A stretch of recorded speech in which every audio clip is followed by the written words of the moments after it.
So this chapter is a sad one, especially if you're a fan of Bakugo like I am, because at this point he's kind of been on like this downward spiral, which is hopefully culminating in this chapter, and he doesn't go any further down than he already has, because not only has he been defeated physically, he's also been crushed mentally as well. Because in the previous chapter we saw that he hit Shigaraki / All For One point blank with like his ultimate attack in the howitzer impact cluster, and while it looked super impressive, like one of the best visible feats in the series, it really didn't cause any kind of significant damage, unfortunately. And that was like the beginning of Bakugo's spirit breaking, essentially, because that was his best after all. And afterward, Shigaraki just messed up the right side of his face and completely mangled his right arm. Hey, also guys, if you like my Hero content, please subscribe if you haven't already. I'm super close to 200k, so if you can help me with that, that would be awesome.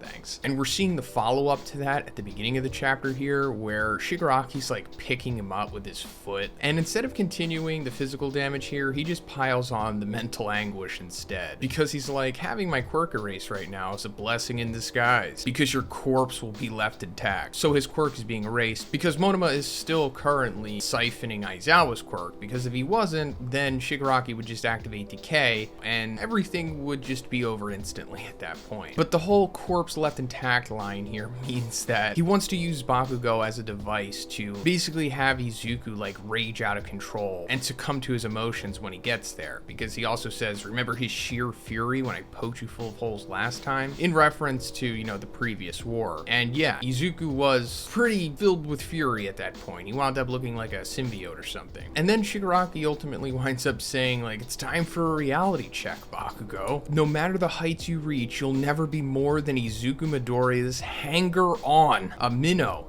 in One For All's wake. So that doesn't seem too harsh to us, the readers, because the reality we live in is way more cynical than the My Hero reality. But to Bakugo, this is like worse than any physical damage he could take, because like I said, his spirit was already breaking after he realized that he couldn't really do anything to Shigaraki. But now he's telling him something that maybe even he himself was thinking in the back of his mind, possibly. But hey guys, real quick, GamerSupps Christmas in July sale has started today, and it's going to be running till the 31st. And one of the main things that I see here is that if you spend $35, you get a free Shark Girl cup. This is like a really good deal, actually. So check out my link in the description, or you can just use code BIGZ. And while you're there, maybe pick up some strawberry lemonade GamerSupps or some peach tea. These are currently what I'm drinking, but they have other great flavors too. Thanks guys. And not so much that he's like Izuku's hanger-on, but more so that like he'll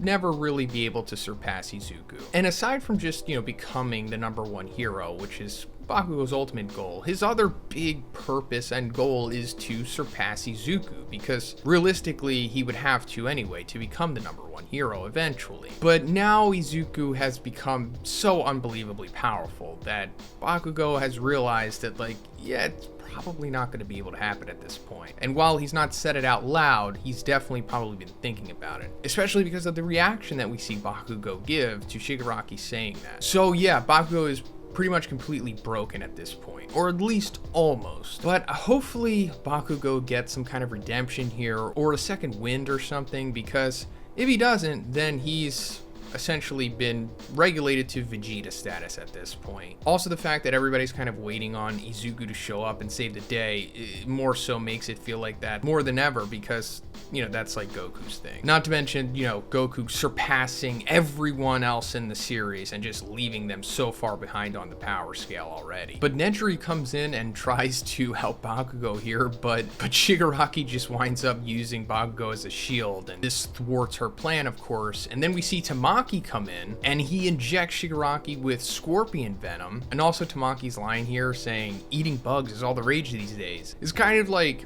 letting the reader know that I can use this because because I ate a scorpion. But this too was all for naught because a mouth opens on Shigaraki's shoulder and it just spits the poison out. And he says, my body continues to adapt. So this is in reference, of course, to the quirk singularity that he's currently speed running. So as we know at this point, Yujiko modified Shigaraki's body so that he would be able to use the full power of the All for One quirk. And doing so, his body is now, like I said, speed running the quirk singularity in order to compensate for this insane amount of power. And it winds up just causing this mutation phenomenon that is similar to what we see of Tetsuo at the end of the Akira movie. This is something that would normally take like hundreds or thousands of years in the My Hero world, but we're seeing it happen real time because of the specific circumstances that he's under. But then Mirio comes in trying to help the party out here, and we saw him show up at the end of the previous chapter. But Mirio even showing up here, he's very limited in what he could do. I mean, like what we just talked about earlier, Bakugo's Howitzer Impact Cluster only really did superficial damage to Shigaraki. So while Mirio's quirk is pretty great, even Mirio himself is like, until Midoriya shows up, I'll keep Shigaraki on the ropes. Going back to the whole, you know, everybody's stalling for Goku to show up thing. But Mirio asks Shigaraki / All for One, he's like, why do you destroy? And Shigaraki's like, because the current framework has failed. Basically, you know, like we live in a society. And Mirio's like, oh, I get it. You've never had any friends. And this seems to get a reaction out of Shigaraki. Not All for One, of course, because he's like a full-blown psychopath. And this could be showing us what the future of this arc, or just the future of Shigaraki's character arc is possibly. Because we did see before that there's some kind of like latent Tenko personality still inside of Shigaraki's mind. And it seems to revere Izuku. And we definitely saw that for a reason. I think it's going to be unlocked one way or another, and that's going to be how Shigaraki comes to his senses possibly. And I've said this many times, but I wouldn't be surprised if like by the end of the series, somehow, some way, Izuku gets Eri's quirk, or Eri's quirk is just used on Shigaraki and he gets rewound back to Tenko, you know, before all the trauma happened. Because when you boil it down, Shigaraki / Tenko is inherently innocent. It was All for One that